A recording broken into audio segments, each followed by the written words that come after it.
This might be the most important video you ever watch in your entire life, because I'm going to unlock how to find your path in this crazy world. If you're a high schooler, college kid, young adult, an adult that's lost their way, you're just burdened by stress, anxiety, depression, you do not feel like you fit in this world, you feel like you're just a number. If you are looking for hope, literally looking for hope because you feel like there is none, you do not believe that there is somebody out there who can meet your needs, help you, guide you, solve your problems, you just think that the whole world is just some rigged thing against you, this message is what I'm bringing to you. I'm bringing to you to the people who are just lonely. You stay inside your house all day. You don't want to talk to people. You have no reason of getting dressed or looking presentable. You have no reason to simply brush your teeth because you've just given up. You don't make your bed. You don't eat healthy because why does it matter? You'd rather die, disappear, not exist. The future does not look better, it looks worse. This is who I'm talking to. So if this is you, and you're like, geez, man, I am so cynical, I do not believe that there is a solution for my life, and I'm not ready to take responsibility for it either. In fact, it's not your fault. Let's just blame it on everybody else too, okay? So let's just say that the situations and circumstances you're in are also not your fault. All right, where do we start? Boom! This is a fun challenge, but I have answers. And I used to be in a lot of those same situations that I just listed, and I used to think the future was going to be more bleak and worse off than the present, and I used to think the past was always better. Gee, if I could only go back to the past, nostalgia. I'm not there anymore. No, and my life is far more successful and better, and I'm happier and healthier than I've ever been in my entire life. How'd I get here? Right, that's what we want to know. And am I full of just BS? Just making this stuff up? Raleigh, you have such a good personality, you're such an optimist, so you just don't get it. No, I do get it. And I hated life, and it sucked. And so this is what changed me from the darkest of darkest days where I didn't want to get out of bed, and I felt like a loser because I was a loser. I felt incompetent, incapable. I had no self-esteem. I had social anxiety. I didn't even like looking people in the eyes when I talked to them. I didn't like talking to strangers. I didn't like trying new things. I wouldn't even just enjoy myself, right? So what did I do? Okay, this video's already 3 minutes long. First step to understanding. Now, whether you want to be a doubter, hater, non-believer, but you got to understand this. This is the first step, okay, to getting to where you need to be. First step is my understanding. I'll talk from the perspective of me.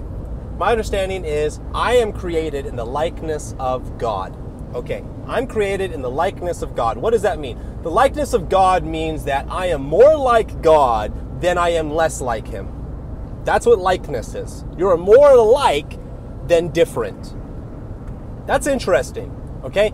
The Bible says that we were created in the likeness of God, which means we are more like God than we are different from God. That proposes a question. The question is, what about me is like God? Because I got to be in His likeness. Now, how do I know the word likeness is more like God, and how do I know what likeness is defining, the parameters?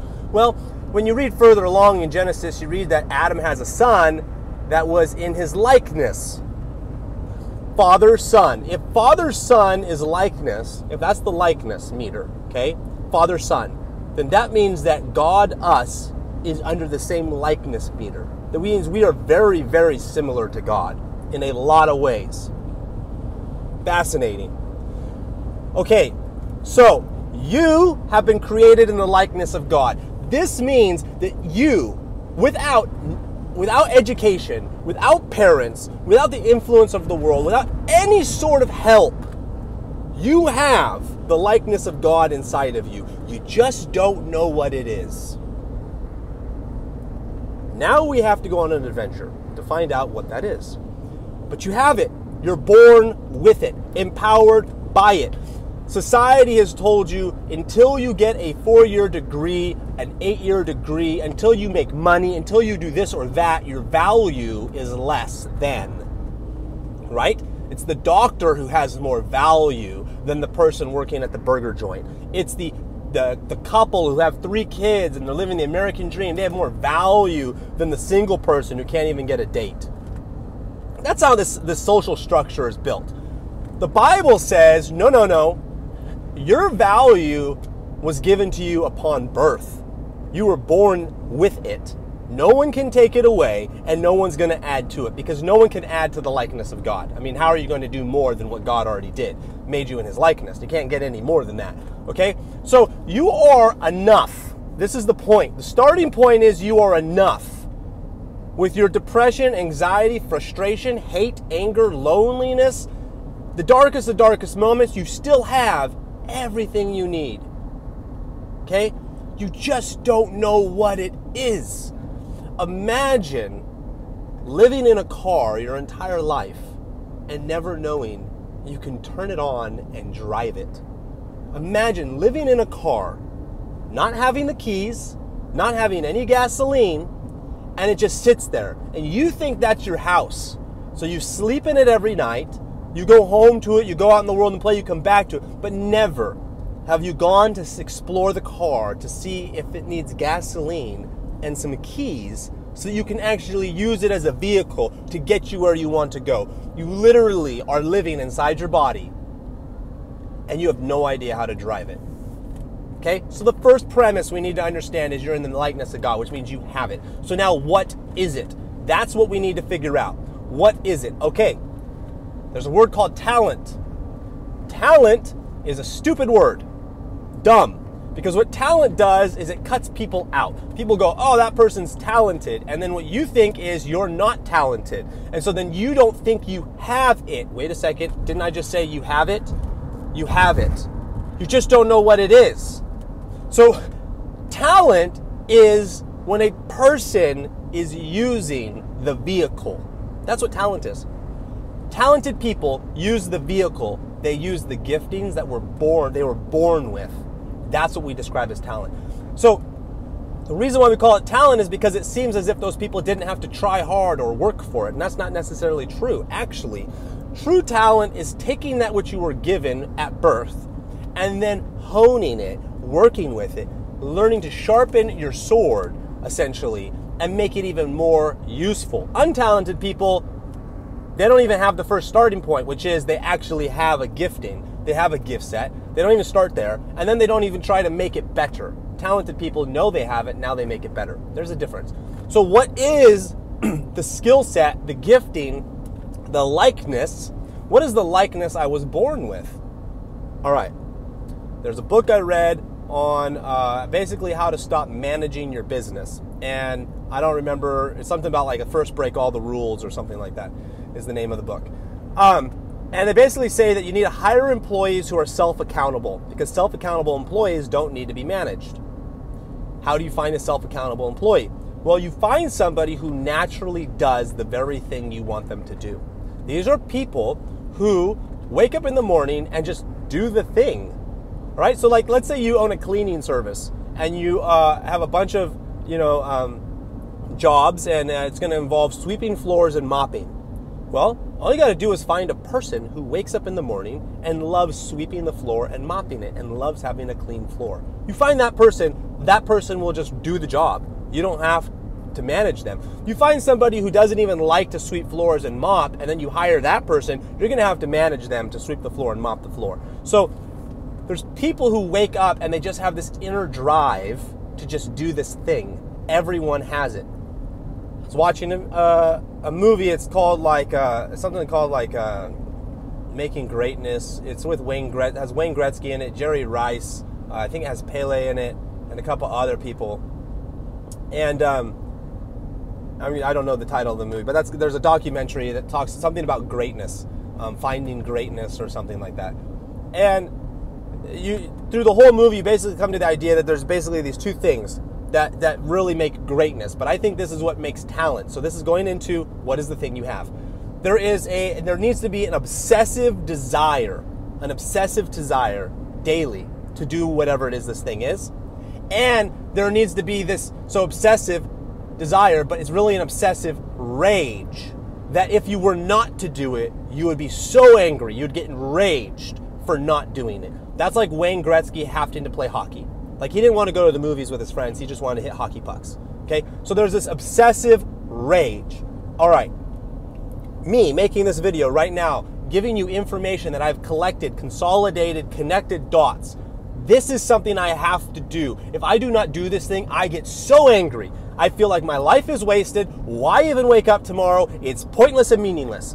Because what I love to do is take ideas, consolidate them, simplify them, find clarity, reconcile them, and then deliver those ideas. That's what I just love to do. I just love doing it. If you know me, I need somebody to call on the phone and say, hey, I got this great idea, let me tell you about it. I have to have somebody I can share ideas with. If I do not have somebody to share ideas with, they just stay inside me. It drives me crazy. So that's what this video is me taking all these ideas, putting them together and being like, yo, you need to hear about them because I don't have anyone to phone call right now. An obsessive rage. There is something inside of you that has an obsessive rage inside you that says, I need to do this thing every single day. And if I did this thing, I would be no longer angry, okay? That's a weird way of going about it because everyone wants to make everything cuddles and fun and find your passion. No, okay? It's just stupid crap because what happens with people chasing their passion is they start comparing everything against each other. And they start going, well, that person's passionate about shoes. I kind of like shoes. Maybe I'll try that passion. No, okay? Chase after the things that piss you off, all right? Because that's telling you something, okay? Don't chase after the things that make you happy. The things that piss you off are the things that you know, okay, I don't want this to happen in my life. It pisses me off. Then solve that problem. Much better way of doing things. You know, if you hate camping, right? You go camping and you're like, man, I hate sleeping on the ground. I don't like tents. I don't like sleeping in sleeping bags. It's like you need to know that. So that it's not that I hate the location I'm in. I hate mountains. I hate trees. I hate, nature. It's not that. It's I hate sleeping in tents and sleeping in sleeping bags and dealing with bugs. Great. Then do something different to get the same experience. That's what you need to understand. There's another way of achieving the same experience, just done differently. That's the process. That's what talent is. When you look at talented people, let's talk about athletes. Talented athletes find a way of playing the same game, same sport, but they do it differently that meets their desires. Basically, to calm or alleviate the rage, the obsessive rage they have. Like, imagine if Stephen Curry, one of the greatest three-point shooter alive, imagine if he was never allowed to shoot a basketball. Like, that'd drive him crazy. I just read an article on Kevin Durant, and supposedly, when he went to college, I believe it is, he always had to shoot a basketball whenever he found a basketball. He'd just shoot the hoop. And the basketball would just drive the coaches insane because he can't just keep shooting basketballs at the end of basketball games. Like, he needs to rest. And so there was, like, rules on, like, how he was allowed to, I don't know, shoot basketballs at the end of games because he had this obsession that's like, I just have to do this thing. And if I can't do it, it's going to frustrate him. You have something inside you that's just like, I have to do this thing or it's going to enrage me. You do. You have that thing. And you would have to say that. It's interesting because I've seen tons of people who have this. Society squishes that and says, like, you shouldn't listen to that thing. Don't listen to it. Stop it. Don't try it. Society says, oh, you're not good enough for it. You're not there yet. You should. But you're born with it. You're born with this desire to just do this thing. And look at a toddler and look at how they have meltdowns and the things that drive them crazy. I have two toddlers, two boys. One just loves fire trucks. Just loves them. Loves fire trucks to a degree that he'll have a temper tantrum over fire trucks. Another one loves animals. Loves bugs, loves insects, loves animals. And he just wants to know what they eat. He'll get furious if he cannot figure out or learn what animals eat. Like, he just wants to know, like, what do mountain lions eat? What do bears eat? What do frogs eat? And if I be like, all right, dude, it's enough, he gets mad. No, I have to know. I have to know what it eats. tells you what's driving them and where they're going. It points you in the direction and says, wow, this person has this level of curiosity they need to know. Wow, this person is so fascinated by fire trucks that they just need to see fire trucks every single day. Talk about fire trucks, hear fire trucks, listen to fire trucks, save people, pretend like there's fires going on and pretend they're putting out fire. Like they just need to do that. There's this obsessive rage inside of them to the point that they'll have a temper tantrum over it, and it makes no sense. As an adult, we still have temper tantrums. But what we do is we tell ourselves that these temper tantrums are bad. In society, we say, oh, you shouldn't have temper tantrums. So what we do is, instead of doing the very thing this temper tantrum is driving us towards, we drink alcohol to suppress it and be like, you know, I was never meant to be a singer. I was never meant to be a musician. We do drugs to pretend like it doesn't exist. We binge watch TV to just burn time so that we can't invest in the thing that we just are so obsessed about. Because some of our obsessions are silly. Like some people just want to walk around in a park and just look at flowers. And they think, well, there's no value to that, so why should I do it? You should do it, because if you don't do it, you're frustrated.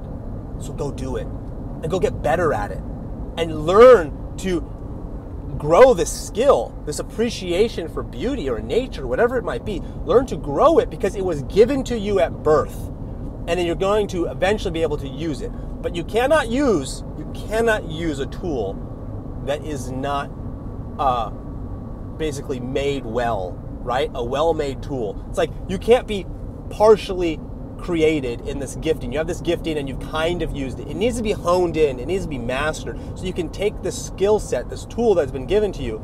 You really need to master it, hone it in, craft it well, so that when opportunity presents itself. So now this is going into, okay, we know that we have this thing. Some of you might have to still think about, what is this thing? It does exist because you're made in the likeness. But then why? Why do I want to hone this thing? Raleigh, what good can come from walking around the park and smelling flowers? Like, what good can come? That's my thing. Let's just say that's the talent. It's like a useless talent. Like, I'm just going to walk around a park and smell flowers. That's what I love doing every single day. I just got to do it. Otherwise, I get upset. Okay, don't ask that question, what is the value of it? The value of it is happiness and joy. The value of it is that it serves you. The value of it is that there's something there to be understood. The value of it is that God gave it to you, thus you should experience it, and it was given to you for experience. Then, when you hone it and you get really good at it, opportunity will present itself that skill set will be used in. The opportunity never presents itself before you're ready. Because before you're ready, you don't see the opportunity. So opportunity presents itself after you are prepared. That's the key. Your preparation is key. The opportunity presents itself. Okay, now let's go back to my story. This is a long video. I am in the lowest point of my life, but I love thinking deeply. I'm not a superficial person, so when I meet somebody, I just pour it all on. It's very offensive. I chase after the right answer, which is really the best answer. I don't care about being right. I just want a productive answer, an answer that works. A lot of people don't care about all that stuff. I obsess over ideas until I find clarity and simplicity in ideas. I just obsess over it. No one wants to talk about these ideas as much as I do. This has allowed me to become an entrepreneur and to take a business and just grind away at this business until I get it so dialed in that now, present day, I am free of this business and it's operating and running without me. That's what this gifting has done. I had no idea how it was going to be used. All I did was said, okay, I'm in the gymnastics industry, and what I'm going to do is I'm just going to become really good at what I do inside the gymnastics industry, and then I'm going to see where it takes me. And I'm just going to keep betting better and better and better and take the way I do things, the way I obsess about stuff, and I'm just going to keep putting it into the gymnastics industry. And then I will see where it goes. I'll see where it goes. And it's got me here. All right? I don't know where it was going to take me. It's taken me here. Now I'm at this point where I'm going, okay, there's other people that just need to be set free of this, say, the chains that are binding you and holding you back from your true self, your authentic self. And I'm just like, man, I want to share this story and get it out there.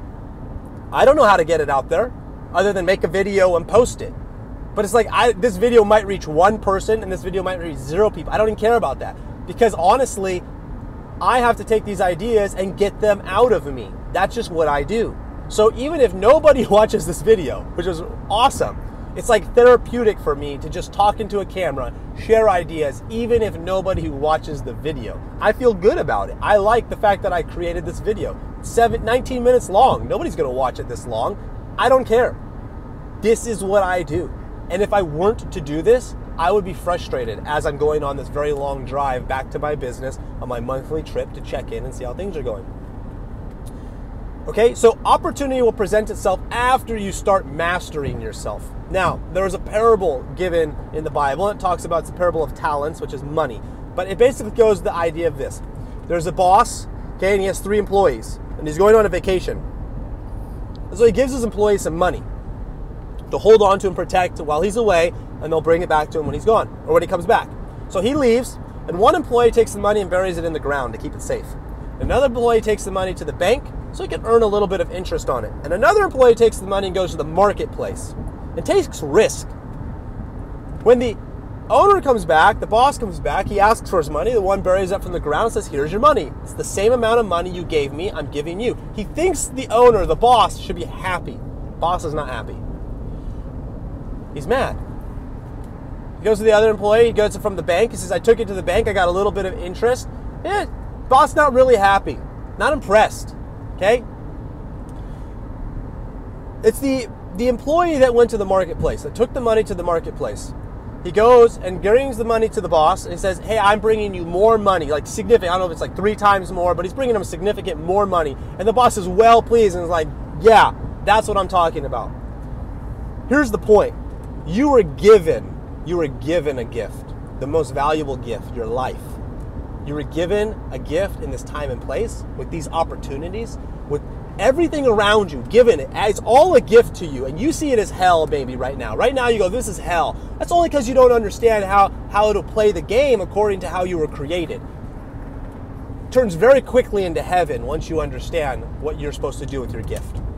But you're given a gift, and you're either burying it in the ground by staying in your bedroom all day or binge watching Netflix, wasting it away, or you're playing it safe. You're just doing what you're supposed to be doing because everyone told you that's what you're supposed to do, taking very little risk. Or you could go take your gift set and go just risk the heck out of it and say, you know what, I'm just going to go do things that make my gifting better. I'm just going to apply myself. People go, well, there's no money in that. There's no purpose in that. It's meaningless. It doesn't matter because you're going to hone your craft, because you're going to hone yourself. And then the opportunity will present itself, and I guarantee you that opportunity that presents itself will bring value to your life abundantly more than you can ever imagine, just like it did to my life. But it's not going to get there if you don't hone your craft, if you don't build your skill set. It's not going to get there. It's impossible. You're created in the likeness of God. Okay? Step 1, created in the likeness of God. Means you have a unique talent, gifting, skill set that is a facet of who God is. You need to go master that and find whatever environment, people, places that allow you to master that gifting. And then you need to wait as you're mastering that with faith, hope, that the opportunity will present itself to put it to good use, to good work. A good tree produces good fruit. Until you become the good tree, you're not producing good fruit. Don't get greedy about the fruit. Get greedy about building the tree, and the fruit will come, guaranteed. But when you don't have the skill set, how can you contribute or collaborate to any of the problems that are going on in this world? Far too often people have the right answer and they have the thoughts and they go, yeah, I know what to do, but they don't know how to execute upon it. And so it just turns into gossip. That's what a lot of activism is. That's what a lot of the news is. That's what a lot of people's ideas are. It's just gossip. Here's another fact of information that I'm not going to do anything with. The thing is what are you going to be impactful on? How are you going to take this gifting that God gave you and impact the world in it? Well, you're going to impact it first by mastering it. And that's by really taking time for yourself to get healthy and be ready for whatever presents itself. That's why I'm making this video. I am starting off the process of making these videos. I don't care if no one sees them. I'm going to just start sending this message out into the universe because that's where I'm at right now in my life. So there you go. I hope you're inspired. There's tons of hope for you. Love you all. I don't even know who you are, but much love sent your way. Bye.